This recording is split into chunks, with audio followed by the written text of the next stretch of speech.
Welcome to AskFOI, where we answer the most common questions we receive here at the Friends of Israel about prophecy, Israel, and the Bible. My guest today is Mike Stallard. Welcome, Mike. Glad to be here, Steve. Mike, we see patterns in God's words. We see that he works through covenants. We read about the Noahic, the Mosaic, the Davidic, the New Covenant. There's one covenant that I'd like to focus on today, and that's the Abrahamic Covenant. What is the Abrahamic Covenant, and is it still in effect today? Okay. Well, the word covenant itself refers to a arrangement in the case of the Abrahamic Covenant between God and Abraham and Abraham's descendants. And that arrangement is basically a promise or a collection of promises, plural, with Abraham.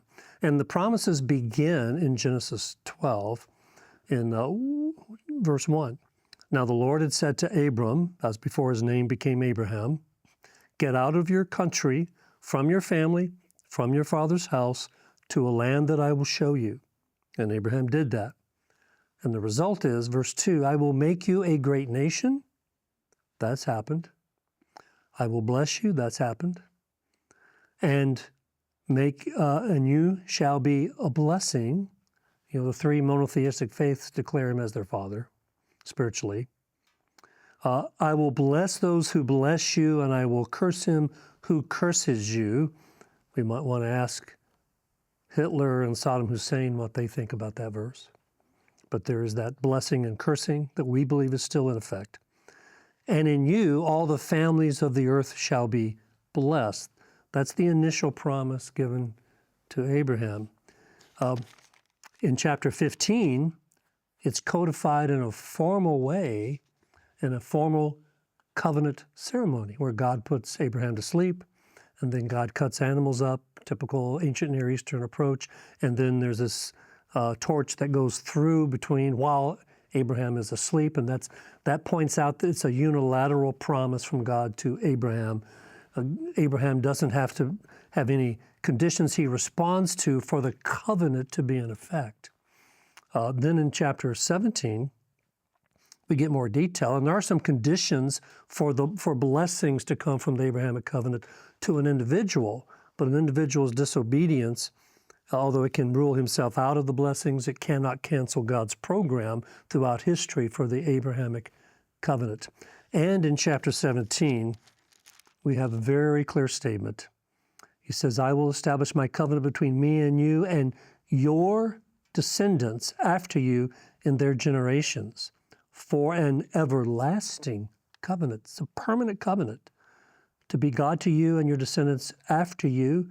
And I give to you and your descendants after you the land in which you are a stranger, all the land of Canaan, as an everlasting possession, and I will be their God. So the title deed to what is called Canaan here, later is Israel. Today, a lot of people call it Palestine. That land belongs to Abraham and his descendants. It's very clear as the scriptures continue. It goes through Isaac and Jacob and down through the 12 sons of Israel. So, and today we would call that the Jews, referring to the name Judah, but the name tag now for all of Israel. So it is Israel's land. And so that's part of the Abrahamic covenant. So, and it's a forever covenant. It's pretty clear as I look at it. It's very, very important. You mentioned that it wasn't on Abraham to fulfill any part of that because the torch went through the animal pieces by itself. It's not on the descendants to keep it as well, correct? That's correct. Now, an individual, like I said, because there are some, in chapter 17 especially, there are some conditions laid out, which I take as conditions for the blessings of the covenant. And those blessings, for example, being in the land is one of the blessings. Well, obviously Israel was kicked out of the land a couple times.